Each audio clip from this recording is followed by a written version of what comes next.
Hey, folks, and welcome into episode 25 of the Longhorn Mailbag. Appreciate you all being here with us today.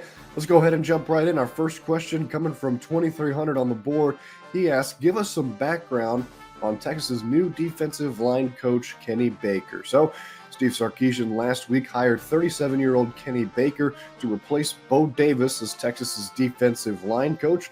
Let's talk a little bit about him. A lot of people in the industry call this guy a rising star, and our guy Eric Henry wrote a really good piece on him over on horse247.com that you should read about what some of his former head coaches and players had to say about Baker. So he was the assistant defensive line coach for the Miami Dolphins this past season, and before that spent a few years as the defensive ends coach and eventually the defensive line coach at Western Kentucky.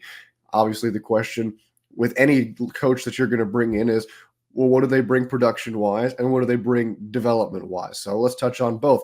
Production-wise, when you take a look at the Dolphins' numbers from 2022 to 2023, 2023 being the year that Baker was on the staff, in 2022, the Dolphins gave up 4.2 yards per carry.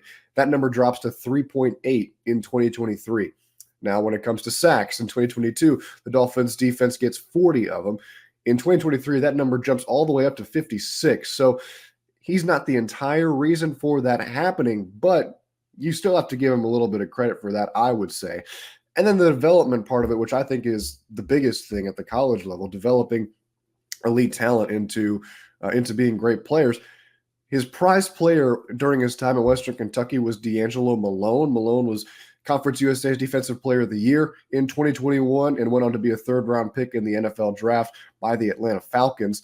The Hilltoppers also finished third in Conference USA in sacks that season with 36. So right now, all signs seems to point that this is going to be a pretty solid hire for Texas. Kenny Baker's already been hitting the recruiting trail for the Longhorns, getting around to see some 2025 prospects around the country. So Steve Sarkisian seems to be very high on this hire, and so far industry sources say that it's a good one too. So we'll see if that development can continue for the Longhorns, especially in a year where right now, at least, and we'll see what happens in the May transfer portal, but you've got Vernon Broughton, Alfred Collins, Sadir Mitchell, guys who don't have a lot of starting experience now having to step up to the plate and play SEC football. So they're going to definitely need Baker to get to work very quickly for this defensive line group.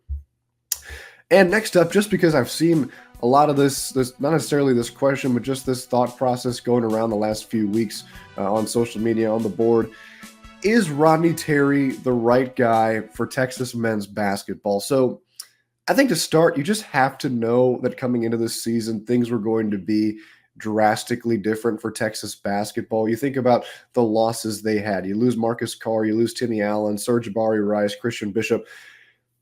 That's a lot of experienced guys who have played high-level D1 college basketball for a very long time that you're losing. And when you're in the Big 12 and when you're trying to make a tournament push, experience is paramount. So you lose a lot of that. And in the transfer portal, Max Asmus was the most experienced guy that Texas got, and you see how that's proven to be for them. He's playing fantastic. But aside from that, guys like Kendall Weaver and Zarek Onyema, even Caden Shedrick, I think you could argue, don't have as much experience at the high D1 level, whether it be not enough playing time or coming from schools like UTA and UTEP. So this roster, I think, is drastically different from last year compared to this year. I think that's a big reason why you might see a little bit of a step down the ladder in comparison to how last year's team performed. Maybe the staff approached the portal the wrong way, but I just think that that isn't the issue. The issue is finding a way to establish a rotation, which, to be fair, it's taken Rodney Terry quite some time to do, but now I think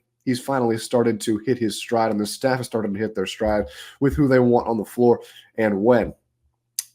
All of that added to this season, you have a non-conference slate going up against the reigning national champions in UConn and a top 10 Marquette team, and then the Big 12 conference just being the best conference in college basketball.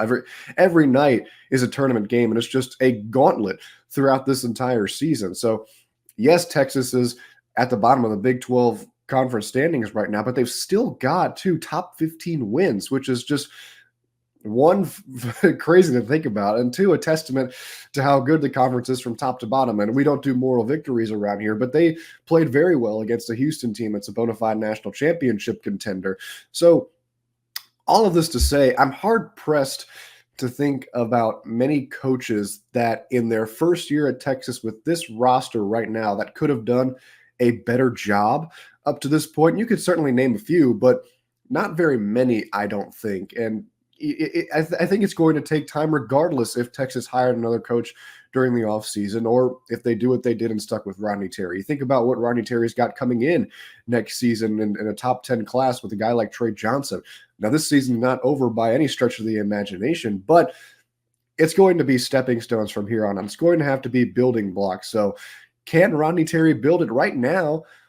I haven't seen anything that says he can't. And there's no jarring evidence that Rodney Terry can't build something here. He's beaten good teams on the home floor and on the away court. You know, they play a very good Oklahoma team in Norman and beat them by 15 in what I think is one of, if not their best game so far of the season. So Rodney Terry's proven that he can beat the big teams. He's proven that he can hang with the teams. You saw it against Houston, but there's still another step to be taken, and that just takes time, I think, naturally in college basketball when you're trying to build a program. So can Rodney Terry do it? Well, that question's still left to be unanswered. But right now, there's nothing to me that has shown that he can't. So yes, for right now, I think he is the guy. And that could change down the line, just like it can with any other coach. But I like to compare it or think about it in the sense that Steve Sarkisian in year one went 5-7 with football.